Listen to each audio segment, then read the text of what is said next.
जबलपुर में 6 जून यानी कि आज एक अनोखा आंदोलन हुआ जिसमें हवाई सेवाओं की कमी को लेकर हवाई यात्रा स्थगित करने का आह्वान किया गया। इस आंदोलन के तहत 2 महीने से तैयारी की जा रही है और लोगों से आह्वान किया जा रहा था कि 6 जून के दिन कोई भी हवाई यात्रा ना करे।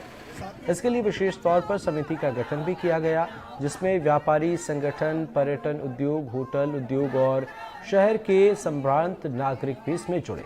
संगठन ने महाकौशल वासियों से आग्रह किया कि आज 6 तारीख को हवाई यात्रा न करें। हवाई जहाज खाली आए और खाली ही जाए ताकि उनकी मांगों को केंद्र सरकार तक पहुंचाया जा सके। इस समय हम जबलपुर के नवनिर्मित डुमना हवाई अड्डे पर खड़े हैं। इस हवाई अड्डे पर आज विशेष सुरक्षा लगाई गई है। ये सुरक्षा का कारण यह है कि जबलपुर के वासी 2 महीने से जबलपुर में आज के दिन नो फ्लाई डे मनाने का आह्वान कर रहे हैं।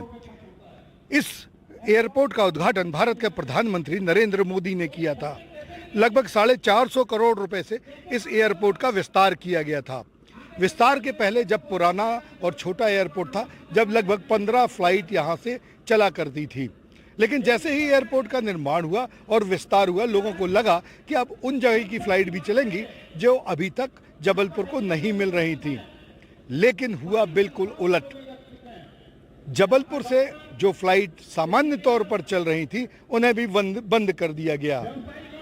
अब चूंकि जबलपुर में बहुत से आंदोलन हुए हैं जिसमें रेल रोको, सड़क रोको, कार रोको, सारे आंदोलन हुए हैं, लेकिन चूंकि ये अवैध सुरक्षा व्यवस्था के कारण इस एयरपोर्ट में हवाई जहाज रोको आंदोलन नहीं किया जा सकता, इसलिए यहाँ पर एक अलग तरह के आंदोलन को किया जा रहा है।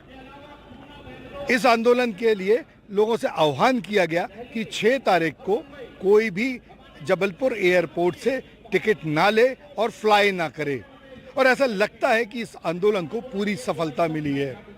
आज जबलपुर का वो संभ्रांत वर्ग जो कभी गर्मी में नहीं निकलता और जिसके लिए ये फ्लाइट की आवश्यकता है, आज वो सब यहाँ एकत्रित हुआ है। देखते हैं कि अब इस नए तरह के अनोखे आंदोलन में क्या फर्क पड़ता है केंद्र सरकार पर, क्योंकि केंद्र सरकार की भी अभी गठन होना बाकी है। इस बात पर निर्भर करेगा कि केंद्र में उड्डयन मंत्री कौन बनाया जाता है। और उम्मीद है कि जबलपुर को एक बार फिर बहुत सारी फ्लाइट्स मिलेंगी।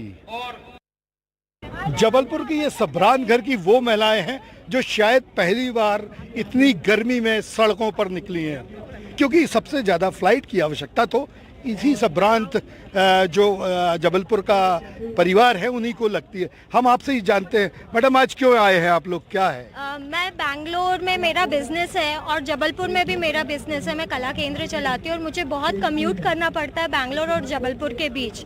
और 1 महीने पहले ही मैं बैंगलोर के लिए फ़्लाइट ढूंढ रही थी और जबलपुर से एक भी फ़्लाइट नहीं थी।